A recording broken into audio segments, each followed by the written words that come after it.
स्रोत चल रहे थे, रिसोर्सेज चल रहे थे, उसमें से अगला आता है कि हमें पता पड़ा कि हमारे क्या आते हैं, पॉइंटों की बात की गई। सिक्कों से पता लगा है कि भैया प्राचीन समय में किस प्रकार के सिक्के चलते थे, किस प्रकार के रुपए चलते थे, और रुपयों के माध्यम से जो लेन देन होता था। इसका मतलब आज भी हम देख रहे हैं कि पैसा कल भी चलता था, पैसा आज भी चल रहा है, और पैसा आगे भी चलता रहेगा। सिर्फ पैसों के फॉर्म चेंज होते हुए चले गए। तो देखिए, पहले हमें क्या देखा, सिक्कों से भी हमें अपने प्राचीन समाज की जानकारी लगी। अब उसमें ये दिया हुआ है। अब कभी कभी क्वेश्चन डायरेक्ट आपसे पूछ लिया जाता है कि सिक्कों के अध्ययन को क्या कहा जाता है।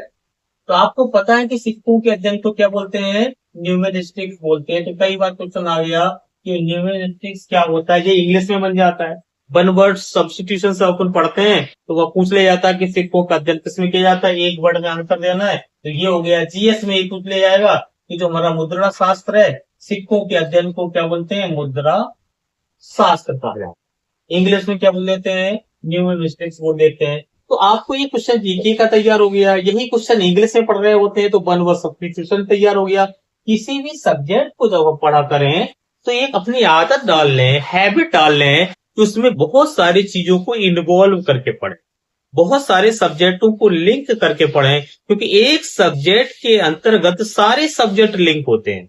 जैसे अपन हिस्ट्री पढ़ रहे हैं, अपन कहते हैं जीएस का पोर्शन बहुत बड़ा है।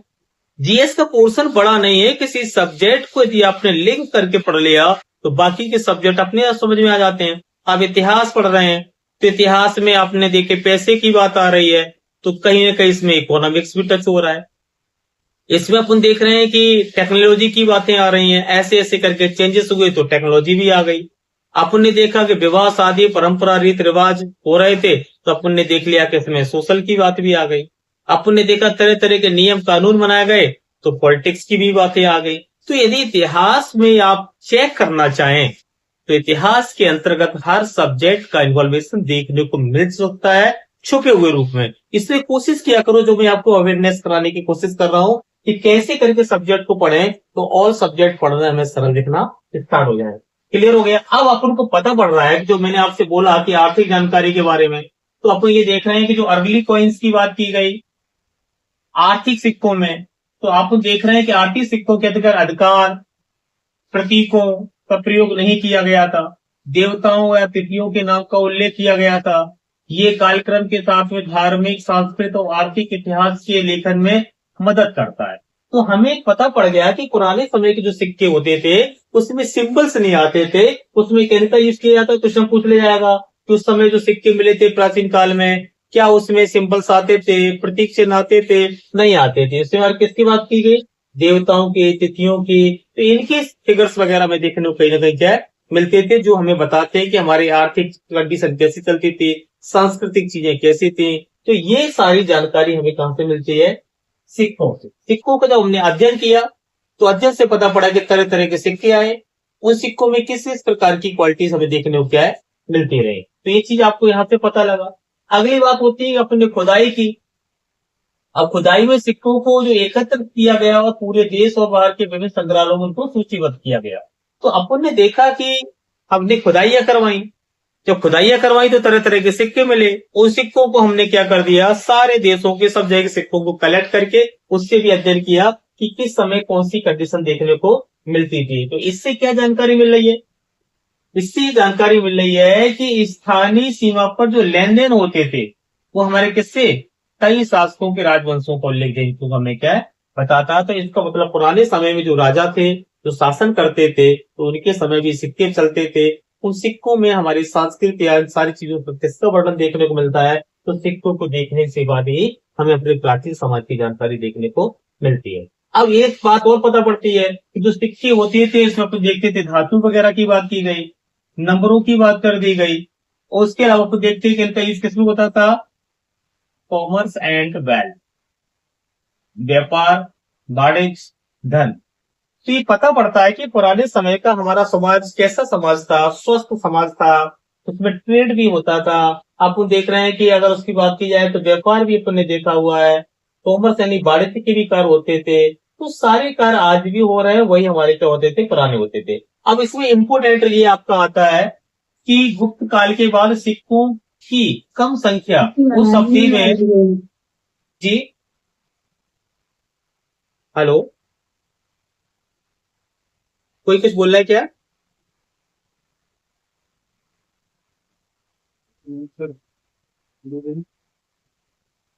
Good morning. तो अपन देखें कि गुप्त काल में बात की जा रही है, तो सिक्कों की जो अपन देख रहे हैं कि कम संख्या की बात जो की गई है, तो व्यापार और वाणिज्य पर पतन के संकेत मिलते हैं। तो कई क्या हो गया? ठीक है, देखिए ये क्वेश्चन अपने लिए इंपोर्टेंट बनता है। क्वेश्चन पूछा जाता है कि भैया अपन देख रहे हैं कि indicate the decline of trade and commerce. तो किस जगह किस काल में हमें ऐसा लगा कि हमारा ट्रेड का पतन हो गया? तो क्वेश्चन कई बार आता है, ट्रेड के पतन की जानकारी हमें प्राचीन काल के इतिहास में किस समय में देखने को मिलती है? तो गुप्त काल के बाद हमने ये देखा कि कहीं ना कहीं जब सिक्कों में कमी आई तो वाणिज्य के क्षेत्र का क्या हो गया? पतन हो गया। तो इस काल पीरियड में हम देखते हैं हमारा व्यापार और वाणिज्य में कहीं ना कहीं आपको देखते हैं डिक्लाइन देखने को मिल गया। तो कई बार क्वेश्चन आ चुका है कि किस समय आपने देखा कि प्राचीन इतिहास में जब पैसों का अभाव हुआ तो हमारे वाणिज्य यानी हम देखते हैं हमारा कॉमर्स और हमारा ट्रेड कहीं ना कहीं डिक्लाइन की ओर दौड़ा है। तो आज भी वही चीज देख रहे हैं, आज भी हम देख रहे हैं कि जब हमारे पैसे गिरते जा रहे हैं, पैसों की वैल्यू गिर रही है, तो हम देख रहे हैं कहीं ना कहीं हमारे व्यापार और देश पर असर देखने को मिलता हुआ चला जा रहा है। तो जब पैसे की वैल्यू बढ़ने लगती है तो कहीं ना कहीं हमारा ट्रेड और व्यापार ऑटोमेटिक अच्छा होना स्टार्ट हो जाता है। तो हमारे समाज का जो सबसे बेस जो आधार है वो हमारा क्या है? अर्थ है। चाहे परिवार का हो, चाहे देश का हो, चाहे पर्सनल हो, जिसकी आर्थिक स्थिति स्ट्रांग होती है उसकी सारी चीजें अपने आप ही स्ट्रांग हो जाती हैं। तो इसलिए हमें अर्थ के लिए कहीं ना कहीं ज्ञान लेना चाहिए और ज्ञान के साथ में हमारी आर्थिक स्थिति ऑटोमेटिक मजबूत होती हुई चली जाएगी। तो अपन को यहां से भी प्राचीन समय जानकारी लगी कि प्राचीन समय में जो हमारे पैसे थे वो किस प्रकार के पैसे चलते थे, उनका कैसे कैसे यूज देखने को मिलता था, कैसे कैसे कार्य चलते थे, व्यापार पे क्या असर देखने को मिला, कैसे करके व्यापार चले। तो ये सारी चीजें एक हमारे जो रिसोर्सेस हैं प्राचीन हिस्ट्री के लिए, तो हमें सिक्के भी कहीं ना कहीं इसकी जानकारी देते हैं। यही लिखा हुआ है, देखते हैं क्या लिखा हुआ है। ये काल मानव सभ्यता के विकास की दीर्घ एवं महत्वपूर्ण यात्रा को दर्शाता है। तो आपको पता पड़ गया कि कौन सा काल दर्शाता है, तो आपको मालूम पड़ गया कि कौन सा काल दर्शाता है। क्यों? क्योंकि इसमें मानव ने पत्थर से लेकर के धातु तक की तकनीकी की प्रगति की। तो जो आपका जो काल चल रहा है, जिसमें जो हिस्ट्री जो पढ़ रहे हैं, बहुत इंपॉर्टेंट है। सारे सिस्टम की जानकारी यहीं पर आपको देखने को मिल रही है कि मैंने आपको समझाया था उस दिन भी कि यदि ये वर्ड आपको बहुत अच्छे से आते हैं तो आपको कोई प्रॉब्लम समझ में आ जाएगी। अच्छे से थोड़ा समझिए। जैसे मैंने आपसे एक वर्ड उस दिन बोल दिया था, सभ्यता। सभ्यता को सिविलाइज बोलते हैं। तो हमने आपसे बताया था कि संसार में मोस्टली जितनी भी चीजें इंसान यूज करता है वो सारी की सारी चीजें ह्यूमन क्रिएट है, मानव निर्मित है, जिसको हम कल्चर बोलते हैं, संस्कृति बोलते हैं। और हमने बताया था कि संस्कृति हमारी दो प्रकार की थी, एक भौतिक संस्कृति थी, एक अभौतिक संस्कृति, एक मटेरियल, एक नॉन मटेरियल। तो अपन ने देखा जो हमारी भौतिक संस्कृति होती है वही टेक्नोलॉजी है, वही तकनीकी है, उसमें डेली विकास होता है। और जो अभौतिक संस्कृति है उसमें डेली आपको चेंज देखने को नहीं मिलता है, क्योंकि रीति रिवाज परंपराएं वो धीरे धीरे परिवर्तन होते हैं, लेकिन टेक्नोलॉजी में तेजी से परिवर्तन होता है। तो जो टेक्नोलॉजी वाला पार्ट है, जो भौतिक संस्कृति वाला पार्ट है, उसी को हम सभ्यता बोलते हैं। तो इसलिए अपन ने देखा कि इसमें क्या लिखा हुआ है कि मानव सभ्यता की विकास दीर्घ यात्रा है। जो जर्नी है ह्यूमन सिविलाइजेशन की, आप देख रहे हैं ह्यूमन सिविलाइजेशन की जो जर्नी है वो कैसे चली? लंबे समय तक चली और आज भी चल रही है। कैसे? क्योंकि इंसान ने पत्थर से लेकर के धातु तक आ गया, पत्थर से लेकर के स्टोन से लेकर के मेटल तक की जो बात की गई, तो सोचिए इस काल में इंसान ने कितना डेवलप किया, इंसान ने कितनी प्रोग्रेस कर ली कि एक पत्थर से वस्तु को बनाना स्टार्ट कर दी और उसकी प्रोग्रेस कहां तक पहुंच गई? धातु तक पहुंच गई। तो इसी को सभ्यता बोलते हैं। सभ्यता किसका पार्ट है? वो हमारा आपको पता पड़ गया मटेरियल कल्चर का पार्ट है। तो इसका मतलब ये चीज एक एक वर्ड से अपन को समझ में आ गई कि विकास कल भी हो रहा था, विकास आज भी हो रहा है और विकास आगे भी होता हुआ क्या है चला जाएगा। तो इसको थोड़ा सा आपको बड़े ध्यान से पढ़ने की आवश्यकता होती है, वर्डों को समझने की कोशिश करो एक एक वर्ड को। दूसरा वर्ड जैसे आपके सामने प्रगति लिखा हुआ है, अब प्रगति वर्ड कई बार आएगा जिसको इंग्लिश में बोलते हैं प्रोग्रेस। अब यदि आपसे पूछे कि प्रोग्रेस क्या है, define the progress, what is प्रगति। अब प्रगति के बारे में यदि हम आपसे पूछना चाहेंगे प्रगति क्या होती है, तो आप प्रगति को एक्सप्लेन करने में आपको प्रॉब्लम आती है, क्योंकि समझते तो हैं लेकिन क्लियर कट हमें पता नहीं होता। समझिए प्रगति क्या होती है, क्योंकि एक एक वर्ड हमें समझा रहा है। क्या लिखा हुआ है कि भैया पत्थर से लेकर के अपन ने देखा धातु तक पहुंच गए, उसकी प्रगति हुई। तो समझिए प्रगति का मतलब होता है कि किसी एक लक्ष्य की ओर चलना, वो क्या कहलाती है, प्रगति कहलाती है। किसी एक लक्ष्य की ओर चलना। जैसे आपने देखा होगा कि आमतौर पर तुम्हें कोई भी पर्सन मिलता है तो पूछता है बेटा तुम्हारी क्या प्रोग्रेस चल रही है। इसका मतलब उसने पूछा तुम्हारी क्या प्रोग्रेस चल रही है, तो इसका मतलब जो काम तुम कर रहे हो पढ़ाई लिखाई का, उसमें तुमने कितना अचीवमेंट प्राप्त कर लिया, उसको प्रोग्रेस बोलते हैं। तो इसी प्रकार से हमने देखा कि मानव सभ्यता की जो प्रोग्रेस की बात की गई है, मानव सभ्यता की जो प्रगति की बात कर दी है, तो मानव ने अपनी सुविधा को ध्यान में रखते हुए तरह तरह के टूल्सों को बनाया, तरह तरह की चीजों को यूज करना जो चालू कर दिया, तो उसी को मानव सभ्यता के अंतर्गत अपने जोड़ दिया प्रगति। तो मानव सभ्यता ने कहां तक पहुंच गया था, पत्थरों से टूल्स बनाने स्टार्ट किए और धातुओं तक पहुंचने क्या कर दिए, स्टार्ट कर दिए। इसलिए काल सबसे ज्यादा बात इसको दर्शाता है, लंबे समय तक का काल रहा है इसका विकास का। क्लियर हो गया ना, इसका मतलब ये पॉइंट आपको समझ में आ गया होगा। इसके आगे अपन देखते हैं, घर पे जब भी स्टडी किया करो तो एक चीज हमेशा ध्यान रखने रखा करो कि शब्दों को पकड़ने की कोशिश किया करो, फिर उसके बाद अपन को नेक्स्ट क्लास में क्या किया करो, उससे पूछ लिया करो। अगर ऐसा करते रहोगे तो आपको फिर कोई प्रॉब्लम नहीं आएगी, ध्यान रखना। अब अपन नेक्स्ट सिस्टम में चलते हैं, अगले साक्ष्य में।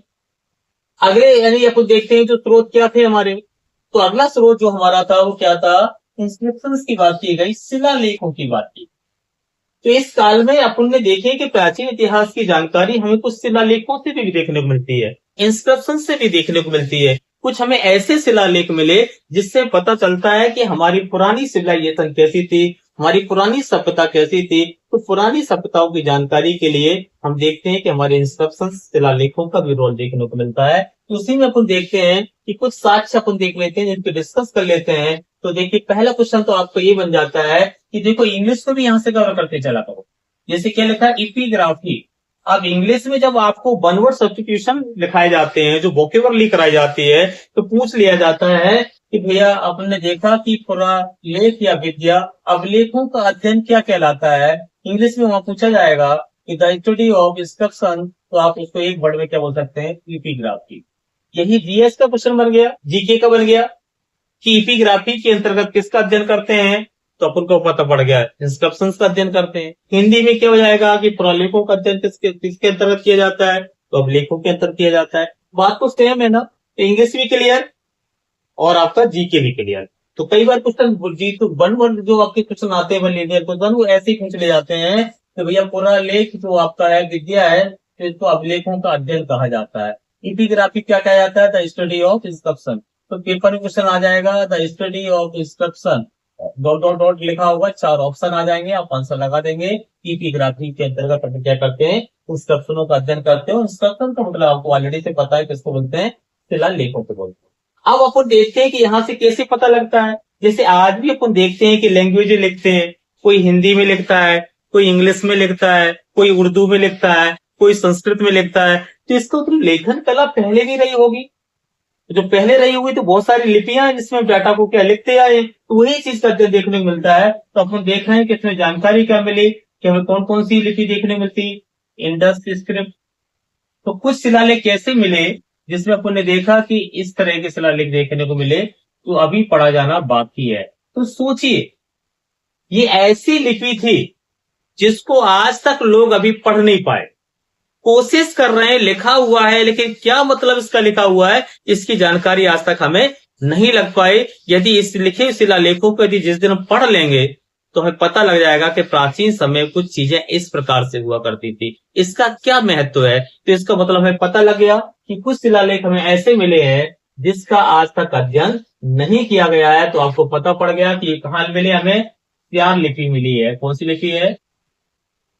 और आप किसमें मिली है? इंडस स्क्रिप्ट में। तो हड़प्पा में कुछ ऐसे हमें लिख मिले हुए हैं जिनको अभी तक हम पढ़ नहीं पाए। तो क्वेश्चन पूछ लिया है कौन सी लिपि है जिसको अब तक स्टडी नहीं कर पाए, तो आपको पता पड़ गया कि इसमें अभी तक हम इसको पढ़ नहीं पाए।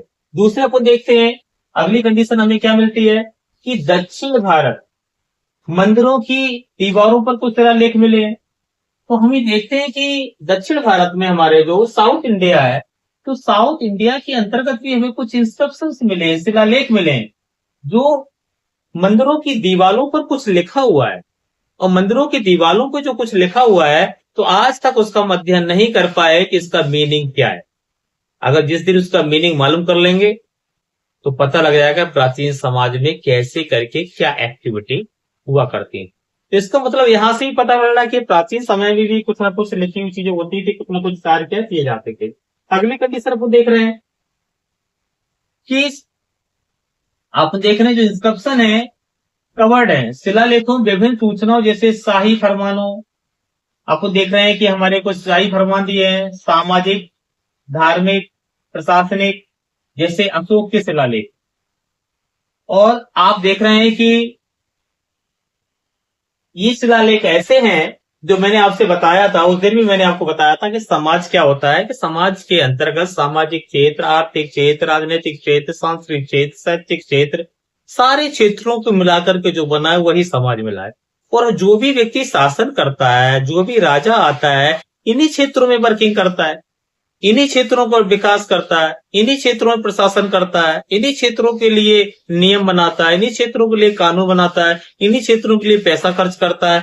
तो जो कल हो रहा था वही आज हो रहा है। जैसे आज हमारी सरकार है, तो अपन देखते हैं कि शिक्षा के क्षेत्र में पैसा खर्च कर रही है तो तरह तरह की चीजें आ रही है, टेक्नोलॉजी के क्षेत्र में पैसा खर्च कर रही है तो तरह तरह की टेक्नोलॉजी में पैसा का यूज किया जा रहा है। हम देख रहे हैं सामाजिक क्षेत्र में खर्च कर रही है, तो विवाह परिवार के खर्चे क्या हो रहे हैं, जैसे आप देख रहे हैं तरह तरह के रोज कानून आ रहे हैं, कुछ प्रॉब्लमें आ रही है समाज में, वैवाहिक क्षेत्र में, सामाजिक क्षेत्र में, तो उसके लिए सरकार क्या कर रही है, काम चल रही है। धार्मिक क्षेत्र को देख लो, कल भी मंदिर बन रहे, पहले भी मंदिर बने थे, आज भी मंदिर बन रहे हैं, आगे भी बन रहे हैं। आज भी हमारी सरकार आप देख रहे हैं मॉडिफाई कर रही है, तरह तरह के कॉरिडोर बना रही है, मंदिरों का क्या हो रहा है, डेवलपमेंट चल रहा है। तो यही चीजें हमें पता कहां से लगी? अशोक के शिलालेखों से। तो अशोक के समय इन्हीं पता लगता है कि कैसे कैसे करके हमारे सामाजिक क्षेत्र में कार्य हो रहे थे, कैसे आर्थिक में हो रहे थे, कैसे राजनीतिक में आ रहे थे। तो इन सभी की भी जानकारी हमें इन शिलालेखों के माध्यम से देखने को क्या मिलती है। अगली बात आती है, वेरी वेरी इंपॉर्टेंट, कई बार क्वेश्चन आ चुका है, क्वेश्चन आपका ये आ चुका हुआ है कि भैया जो अशोक के शिलालेख थे, अशोक इंस्क्रिप्शन, जो अशोक के शिलालेख थे उनमें कौन सी मेजर स्क्रिप्ट्स थी, कौन सी लिपियों का यूज किया गया। तो हमें पता पड़ गया कि कौन कौन सी लिपि आ रही थी लिखने की। उनके नाम थे, एक का नाम ब्रह्मी, एक का नाम खरोष्टी, एक का नाम ग्रीक और हमारी अरामाई। तो ये चार अपन देख रहे हैं जो लिपियां थी, जो मेजर स्क्रिप्ट्स थे, ये किसके शिलालेखों में इनका उल्लेख देखने को मिला है? अशोक के शिलालेखों में उल्लेख मिला है। तो कभी कभी क्वेश्चन पूछ लिया जाएगा कि अशोक के शिलालेख में कौन सी एक स्क्रिप्ट इन्वॉल्व नहीं थी। क्वेश्चन में ए में होगा ब्रह्मी, दूसरे में होगा खरोष्टी, तीसरे में होगा ग्रीक, चौथे में कुछ और नाम लिख दिया जाएगा। इसका मतलब तुम्हें जब चारों याद होंगी तो आंसर अपने आप ही क्या कर लेंगे, निकाल लेंगे। तो और दूसरा क्वेश्चन आपको पता पड़ गया कि अशोक के समय कौन कौन से मेजर स्क्रिप्ट थे। तो चारों मेजर स्क्रिप्ट आपको अच्छे से याद होना चाहिए, क्योंकि इसी भाषा में उनके यहाँ डेटा को रिटर्न किया जाता। तीसरी अगली कंडीशन क्या आती है कि हम देखते हैं कि अगर कंडीशनों को देखते चले जाए तो अब देखो यहां से पता पड़ रहा है कि दो वहां के जो हम देखते हैं शासक आए हैं, एक बात की, दूसरी बात की गई है पुलकेशिन तृतीय की। तो अपन को इनके बारे में भी जानकारी लगती है, शासकों के बारे में। तो अपन को पता पड़ गया तो क्या है कि दान की बात, भूमि की बात, अनुदान की बात, राजाओं और दलालों की उपाधियों आदि की जानकारी किसमें मिलती है? इनके समय में मिलती है। तो अपन को यह भी पता पड़ गया कि इस समय से लेकर के समय की बात है। थोड़ा ध्यान दीजिए, इसका मतलब हमारे समय आज भी हम दान देते हैं, आज भी अनुदान देते हैं। अनुदान का मतलब क्या हो जाता है कि लोगों के पास पैसा नहीं होता, उनको पैसा देते हैं। जैसे आज हमारे यहाँ बहुत सारे एनजीओ वगैरह जो चल रहे होते हैं, तो उनको क्या करते रहते हैं, पैसे वगैरह देते हैं, जिसके माध्यम से सोशल वर्किंग करते रहते हैं। तो ये चीजें तब भी मिल रही थी। आज भी देख रहे हैं कि दलाल हैं, ब्रोकर हैं। कुछ लोगों को आप देखते हैं बड़ी बड़ी उपाधियां दे ी जाती हैं, तो भैया वो खुश हो जाएं, अच्छे से काम करते रहें। अगर ऐसा नहीं किया जाएगा तो वर्किंग बेटर नहीं करेंगे। तो इसकी जानकारी हमें कहां से मिली? समुद्रगुप्त के समय और पुलकेशन द्वितीय के समय। तो आज जैसे हमारी सरकार है, किसी को टिकट नहीं दिया वो नाराज हो गया, किसी को मंत्री नहीं बनाया वो नाराज हो गया, लेकिन कुछ समय के बाद संगठन में उनको कोई ना कोई स्टेटस, कोई ना कोई पद दे दिया जाता है, जिससे उनको सेटिस्फाई कर दिया जाता है, तो उनको भी लगता है हमारी भी वैल्यू है। तो ये काम प्राचीन काल में भी हो रहे थे, और यही कार्य आज वर्तमान में भी देखने को हमें क्या मिल रहा है। तो इसका मतलब यदि इस इतिहास से हमें अपने प्राचीन इतिहास की जानकारी के बारे में पता लग जाता, तो कभी कभी आपसे क्वेश्चन पूछ ले जाएगा कि किसके समय में दान चलता था, भूमि दान चलता था, अनुदान चलते थे, यानी जो हमारे क्या होते थे, इस तरह की उपाधियां दी जाती थी, डिग्रियां दी जाती थी, किस शासक के काल में। तो अपन को पता पड़ गया समुद्रगुप्त के समय में ऐसा कार्य होता था, पुलकेशन द्वितीय के समय में ऐसे कार्य होते थे। तो इस प्रकार के कार्यों का वर्णन हमें इन दो शासकों के बारे में देखने को मिलता है। क्लियर हो गया? इसके बाद आगे अपन देखिए, अब इसमें भी नोट दिया हुआ है। जो नोट दिया होता है वही सबसे इंपोर्टेंट नोट होता है। तो अपन बार बार उसी चीजों को देख रहे हैं कि ये मानव सभ्यता के विकास का काल है। और मैं आपको बता चुका हूं कि मानव सभ्यता ने कल जो टेक्नोलॉजी है, जैसे एक वर्ड और मैं आपको समझा देता हूं जिससे सारी लाइनें आपकी क्लियर हो जाएंगी, जिसको अपन बोलते हैं तकनीकी, जिसको इंग्लिश में बोलते हैं टेक्नोलॉजी। थोड़ा समझ लीजिए, क्योंकि शब्द समझते चलेंगे तो ये बहुत टिपिकल थ्योरी होती है। एशियन हिस्ट्री थोड़ा टफ होती है, इसमें इंटरेस्ट कम आता है, लेकिन जब इसको ध्यान से पढ़ेंगे तो धीरे धीरे इंटरेस्ट आना स्टार्ट हो जाएगा। और आगे चल के आपको जो सबसे ज्यादा क्वेश्चन मॉडर्न हिस्ट्री से आते हैं, तो फिर उसमें पढ़ने में आपको बहुत अच्छा फील आना स्टार्ट हो जाएगा। तो अभी आप शब्दों को पकड़ें, शब्दों की मीनिंग जानते जाएंगे, तो कोई भी टॉपिक चल रहा होगा, कुछ भी चल रहा होगा, वहां पर हम देखेंगे कि ऑलरेडी से आपके शब्द आ रहे होंगे, वो शब्दों को मतलब जान रहे होंगे, तो जो ही मतलब यहां निकल रहा है वही वहां निकलेगा। थोड़ा समझिए कि ये वर्ड कितने बार हमने नहीं सुना हुआ, रोज सुनना है टेक्नोलॉजी टेक्नोलॉजी टेक्नोलॉजी टेक्नोलॉजी। क्या है टेक्नोलॉजी? समझिए, टेक्नोलॉजी जो हमारी होती है, तो टेक्नोलॉजी में क्या होता है, ऑलवेज चेंज देखने को मिलता है, हमेशा चेंज देखने को मिलता है। जो आज है वो कल नहीं होगा, जो कल है वो परसों नहीं होगा, जो परसों है वो नेक्स्ट डे नहीं होगा। इसका मतलब टेक्नोलॉजी डेली तेजी से परिवर्तित होती है। और टेक्नोलॉजी परिवर्तित होने का मतलब क्या होता है कि हमसे जुड़ी हुई वस्तुएं चेंज होती हैं, और जो हमसे जुड़ी हुई वस्तुएं चेंज होती हैं तो हमारी आदत चेंज होती है, और जब हमारी आदत चेंज होती है तो हमारे परिणाम चेंज होते हैं। तो जिस युग में हम जी रहे हैं वो टेक्नोलॉजी का युग है। तो इस युग में हमारी सारी आदतें बदल गई। जब हमारी सारी आदतें बदल गई तो सारे हमारे कार्य बदल गए।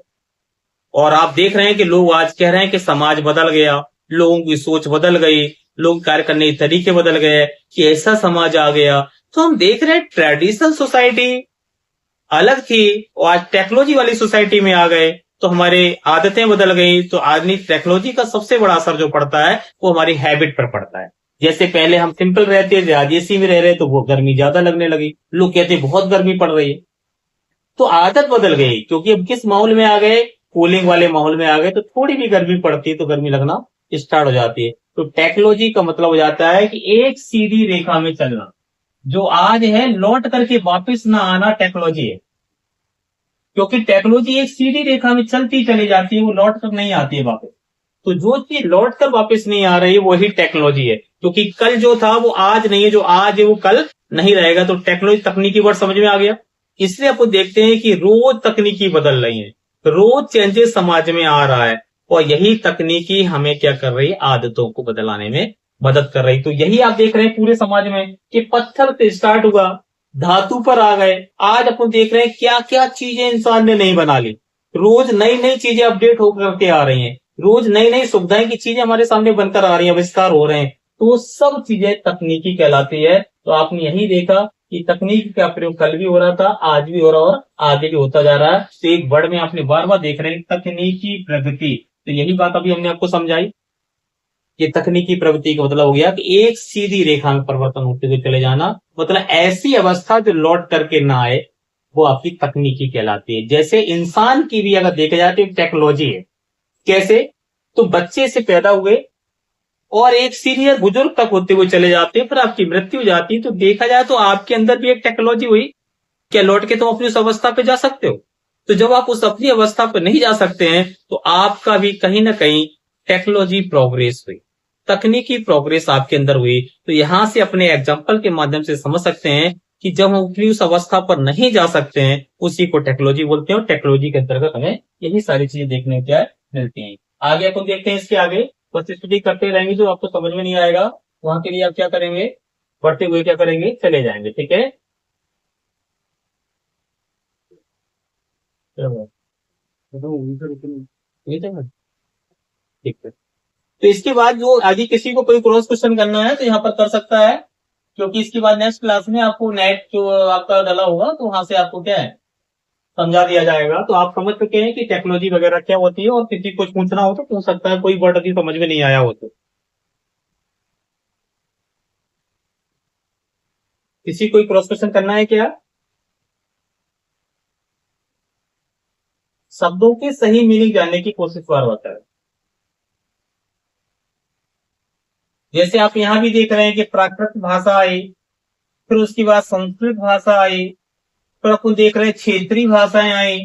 तो आज भी हम देख रहे हैं हमारे यहाँ क्षेत्रीय बोली अलग होती है, रीजनल जो लैंग्वेज होती है वो अलग होती है।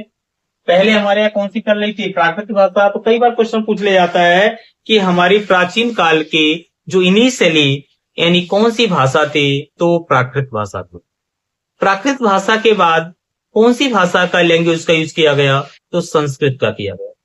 संस्कृत के बाद फिर हमने कुछ रीजनल लैंग्वेजों का यूज करना क्या कर दिया, प्रयोग कर दिया। तो हर क्षेत्र के आप देखते हैं अलग अलग कुछ भाषाएं होती हैं। आप अपने गांव के अंदर ही रहते हैं तो एक मोहल्ले से दूसरे मोहल्ले में जाएंगे तो वहां का भी कुछ भाषाओं में अंतर देखने को मिलेगा।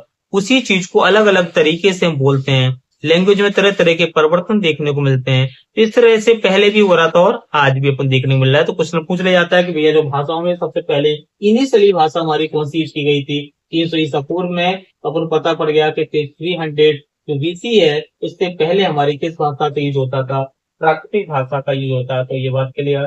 तो उसके बाद कौन सी भाषा आई है, तो अपन को पता पड़ गया कि प्राकृतिक के बाद जो हमारी भाषा आई है वो संस्कृत भाषा आई हुई है, और संस्कृत के बाद फिर लेटर यानी बाद में कौन सी आई है, हमारी रीजनल लैंग्वेज का प्रयोग हमें देखने को मिलता गया है। इसी प्रकार से अभी सारे आइडिया लग गए कि किस किस समय में कौन कौन सी चीजें देखने को हमें मिलती हुई चले गई। तो यहीं से आपके क्वेश्चन बनते हुए चले जाते हैं। ऐसे कुछ देख रहे हैं, मुद्राएं हैं जो हमारे इंस्क्रिप्शन में देखने को मिल रही, सील्स मिल गई आपकी, कुछ आपके स्टोन मिले, पिलर्स मिल गए हैं, कुछ आपके रॉक्स मिले हैं, चट्टाने मिली हैं, कुछ आपको देख रहे हैं कॉपर प्लेटेट्स मिली हुई हैं, कुछ टेम्पल्स मिले हुए हैं, कुछ ब्रिक्स मिली हुई हैं। इस प्रकार से अपने देखिए कि बहुत सारी चीजें ऐसी मिली हैं जिससे पता लगता है कि हमारे प्राचीन समय में कौन कौन सी चीजें यूज की जाती थी। तो इसका मतलब प्राचीन समाज में जो चीजें यूज की गई थी उन्हीं को मॉडिफाई करते हुए उसी के आगे बढ़ते हुए चले गए, डेवलप करते हुए चले गए। जब डेवलप करते हुए चले गए तो आज हम देखो कहां से कहां तक पहुंच गए। इसी को बोल दिया गया है आपका तकनीकी प्रगति की गई। तो आप देख रहे हैं कि ह्यूमन प्रोग्रेस जो फ्रॉम स्टोन एंड मेटल से लेकर के आज वर्तमान में जोड़ देंगे तो हम देख रहे हैं हवाई जहाज बना लिए, हमने क्या क्या चीजें नहीं बना ली, अंतरिक्ष में जाना स्टार्ट कर दिया। तो सारी चीजों की जो प्रोग्रेस हुई है वो जानकारी हमें प्राचीन समय से लगती है कि पहले हम कहाँ थे और आज हम कहाँ पहुंच चुके हैं। तो ये आपका है, इसके आगे की क्लास नेक्स्ट क्लासेस के आगे का होगा। आपके पास जो मटेरियल पड़ा होगा उसको स्टडी करके आप क्या करेंगे, क्लास में आएंगे तो कुछ और अच्छा समझ में आएगा। दूसरा क्या होगा, इस रिकॉर्डिंग क्लास को सुना करें डेली। फिर आपके मन में अपने एक नोट्स बनाया करो, उस नोट्स में शब्दों को निकाल लो। शब्दों के यदि आप अभी से निकालना स्टार्ट कर देंगे तो मेंस आपका अपने आप निकल जाएगा, क्योंकि मेंस में थिंकिंग पावर चाहिए होती है और थिंकिंग पावर हमारे वर्ड पावरों से इन्वॉल्व होती है। और एक व्हाट्सएप चैनल बना हुआ है, उस चैनल को आप सब्सक्राइब कर लेंगे जिसमें डेली आपका क्या है करंट आता है। तो करंट को आप उससे स्टडी कर लिया करेंगे। उसकी लिंक शायद आपके ग्रुप में डाल दी गई है, तो उसको आप सब्सक्राइब कर लेंगे। उसमें डेली आपके पास करंट आएगा, उस करंट को आप उसी से पढ़ लिया करेंगे। दोनों लैंग्वेजेस में लिखा होगा, हिंदी में भी और इंग्लिश में भी। तो लिंक शायद डाल दी गई है मुझे लगता है व्हाट्सएप की, तो उसको सभी लोग सब्सक्राइब कर लेना, जिससे आपको करंट का डेटा उस चैनल से मिलता रहेगा। ठीक है। और रिकॉर्डिंग क्लास को जरूर देखा करें थोड़ा सा, जिससे आपका रिवीजन हो जाएगा और बातें आपको समझ में आना स्टार्ट हो जाएंगी। ठीक है ना? With words are coming to end, tomorrow will be discuss.